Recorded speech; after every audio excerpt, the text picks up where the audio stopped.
Welcome back, vinyl community. Catching up on the rest of my recent summer digs over the last month or so, let's say. Starting off with some thrift finds. What we're listening to is one of those thrift finds. It was a blind buy for me. Bob McBride, Butterfly Days, 1972.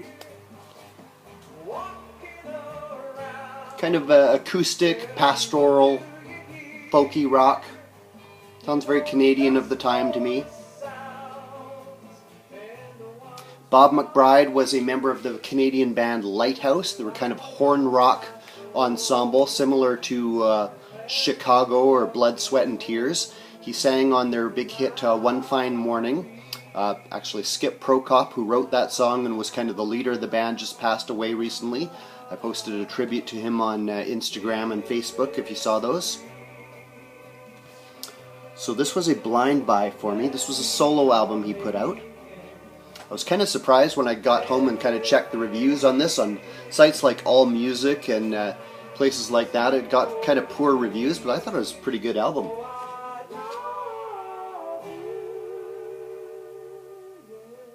Very peaceful. Bob McBride put out this solo album, his debut solo album. He was supposed to go to New York and record with Lighthouse. They were going to record a song called Pretty Lady, which ended up being one of their big hit songs. He didn't show up for the sessions, so ended up getting dismissed from the band. He had developed some substance abuse problems, which led to ill health in later years and passed away quite young. But in between he put out a few solo albums, and eventually I think he reunited with Lighthouse in the 80s. The late Skip Prokop ended up taking lead vocals on Pretty Lady, that song at the session in New York, turned it into a big hit. But very nice solo album by Bob McBride, I think. Some more thrift finds. This one was from just the other day. Chad and Jeremy, Sing For You. The Chad and Jeremy discography is kind of coming along. I think this is only their second LP, World Artists, 1965. Mix of kind of folk rock, a lot of covers, but a few originals mixed in there, and they're pretty decent originals when they do them, I think.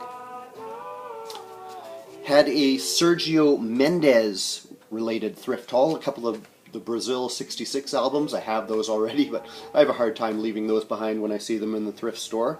But also there at the same time was this one, The Great Arrival, 1966, I believe, right before his work with that group. Canadian pressing on Red Atlantic, in very nice condition, just usual kind of cover wear of the age. More in a pure bossa nova and jazz kind of style. Covers of Burt Bacharach and Hal David's Don't Go Breaking My Heart, Mamas and Papa's Monday Monday, but other than that, more pure jazzy bossa nova. Also there at the same time was this early 80s one, Sergio Mendes. It's very much in the kind of pop crossover style with that very slick 80s production. It is what it is. Another one, thrift find, Lloyd Price, Mr. Personality's 15 hits. Starting off, of course, with his big hit Personality. That's a Canadian pressing on Grand Award. Very nice condition again, just a little bit of cover wear. 1960s. I think actually around 1960 on this one, very early. Another thrift find, just the other day. Haven't even spun this one yet. Jan and Dean, Surf City, and Other Swingin' Cities.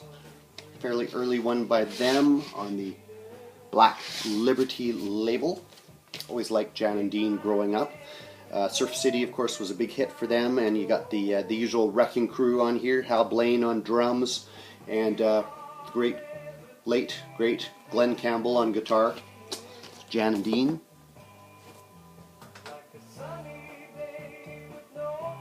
Keeping it on the surf tip. Thrifts have kind of slowed down a bit at the tail end of summer. Haven't been finding a whole lot, a little bit here and there, but I popped into one store one day, didn't find too much, but found one thing, and it's the Beach Boys Today, still in shrink. Capital Rainbow pressing, got a Sticker from a former owner on there. Very nice condition. Even still has a capital inner sleeve. So that will sort of do. And it's a mono copy as well. So that will sort of do for a find for the day. Very nice condition, and it's one of their early ones that I didn't have yet. So that was even more convenient. Please Let Me Wonder. Loved that one for a long time. Help Me Rhonda, of course, one of their famous songs. When I Grow Up. Great stuff. Don't find too much blues in my area too often. It's kind of not a big thing for me, but I did find this one at the same time as the Jan and Dean one there. James Cotton Blues Band, Pure Cotton, 1968 I think on this one. Blues harmonica player, verb forecast. There's a couple of skips on this one, but it's otherwise in pretty decent condition. And speaking of good condition, the Fatback Band, Night Fever. That's on Spring Records. Very nice condition on this one, 1976. Just a mix of funk, disco, just slamming party grooves from top to bottom. Not a thrift find, but an antique store find. I went digging with my little guy. He's 6. He likes looking for records every now and then. Bagpipe records are his favorite. But I found this one in the Antique Mall bins, Cowboy Junkies, the Trinity Session. Something of a classic. I remember when it came out at the time. I've had it on CD for many years, but I've never owned a vinyl copy. And this is actually the first pressing on the small Latent Records label, as opposed to the RCA pressing that came after when they got signed by the larger label. So, classic acoustic album recorded in the church in Toronto, Canada. And that was very cheap too, under 10 bucks. One last thrift find from just the other day. Soundtrack to Last Tango in Paris by Gato Barbieri, the Marlon Brando film. I've never seen the movie. Cover's kind of ugly on this one, unfortunately, but the vinyl is very clean. United Artists. Tangos in kind of a jazz style. A little bit of funky Latin percussion on there as well. Very nice soundtrack. And getting into some record store finds and keeping it on the Gato Barbieri tip. Cheap bin find. Gato Barbieri Yesterdays. It's on the Flying Dutchman label. 1974. Side A is Yesterdays and John Coltrane Blues. Both of those are in kind of a free jazz style, whereas side B gets into a little more fusion-y, bit of Latin, funky Latin percussion on there. Very nice. This is one I'd heard about through the vinyl community, seen it posted, talked about many times. So I walked into one of my local record stores in Vancouver, and this was in the new arrival bins. I think it was about 10 bucks, so really cheap. Mint condition. The Supreme Jubilees, It'll All Be Over. This is the Light in the Attic reissue. Still got plenty of crisp to the gatefold. Orange vinyl pressing. This is a gospel record that originally came out around 1980. They were a family group associated with a church in Fresno, California, I believe. Recorded this one private press album. Of course, very hard to find the original nowadays. In these later days, it started getting talked about more, and finally Light in the Attic put this reissue out, giving it the wider audience it deserves. So great close harmony singing, lots of funk on here, bit of even the James Brown style funk in a couple of spots. Very nice gospel funk album. Keeping it on the funk tip, another cheap bin find, Willie Hutch, The Mark of the Beast. I think this was under 5 bucks. A little bit of cover wear, but otherwise in great shape. Canadian Motown pressing. The first two tracks on here, Get Ready for the Get Down, terrific 70s title, and The Mark of the Beast. This is as if the Book of Revelation was a blaxploitation soundtrack, is what it sounds like. And then the rest of the album is more just the classic laid-back soul sound of the 70s. Very nice album. Another cheap bin find, still in shrink, The Friends of Distinction, Grayson. Late 60s on this one. Contains, of course, their big hit cover of Hugh Masekela's Grazing in the Grass, and their trademark kind of male-female soul vocals Lots of pop and R&B covers. Just great stuff on here. Another record store find, Tamba 4, Samba Blim. I think this is 1969-ish A&M label. They originally started out as the Tamba Trio before adding a fourth member. And so just great samba instrumentals, a little bit of vocals here and there too. Getting into some reggae and dub.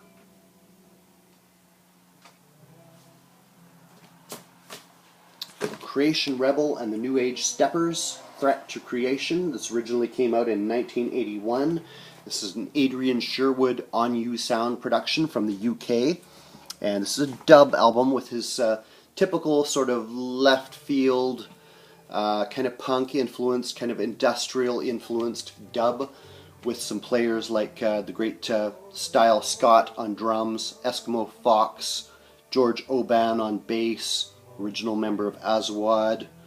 Airy Up is on here.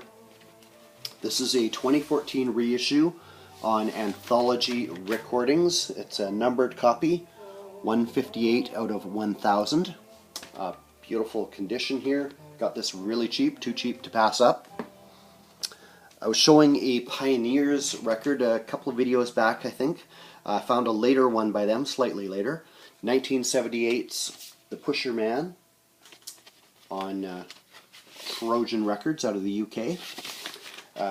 Pioneers were led by Sidney Crooks, had a lot of crossover hits kind of in the late 60s, early 70s. Took a couple of years off to concentrate on solo careers, but came back for this set for Trojan Records in a full-on roots reggae style.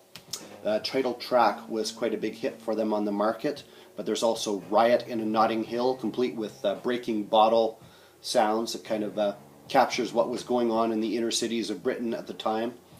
And just great roots album by them.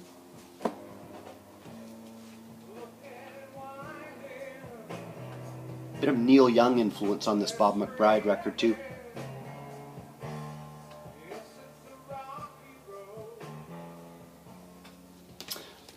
Another one on the Trojan label I found, Leslie Butler, Jagan. This is an earlier one, 1975, classic blue, orange and white Trojan label out of the UK. This was produced by Harry Johnson, the great Harry J. producer, mixed by the great dub engineer Sylvan Morris, and it's Leslie Butler, who is the brother of Harold Butler. Both of them were pianists, organists. So these are kind of dubby instrumentals, sometimes called instradub or dubstrumentals. There's a lot of melodic on here by Joe White, which is, the melodic is actually more the prominent instrument more than the keys. So just dubby, woozy instrumentals. Got the great Carlton Davis on drums here, Earl Chenna Smith on guitar, George Fully Fullwood on bass. Solid players all around. And one last reggae find, and I'll give you a needle drop on this one. This is a 12-inch single I found in one of the stores I hadn't been to in a while. It is Joe Isaacs Presents The Sting. Kind of interesting sleeve there. The back cover is even better. Joe Isaacs was a drummer for the Studio One house band. Played on a lot of the classic recordings. As far as I know, this is his only solo record, and it's a Canadian one. And Carl Harvey is on bass and guitar on here. He's a great Canadian musician who has been the lead guitarist in the Toots and the Maytals band for many years. So I'm going to close out with this 12-inch single. It's got a great intro on it. This is Joe Isaacs doing The Sting. Hope you enjoyed, guys. Cheers. Take care. All the best. Hey, senor, let me tell you one thing. Here is the Sting. Clavinet on here. Kind of an unusual sound.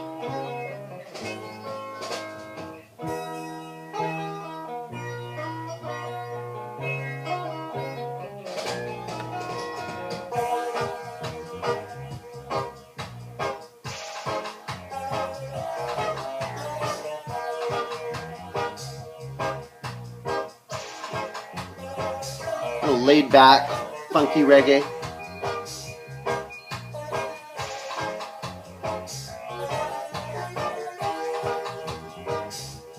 Peace, guys.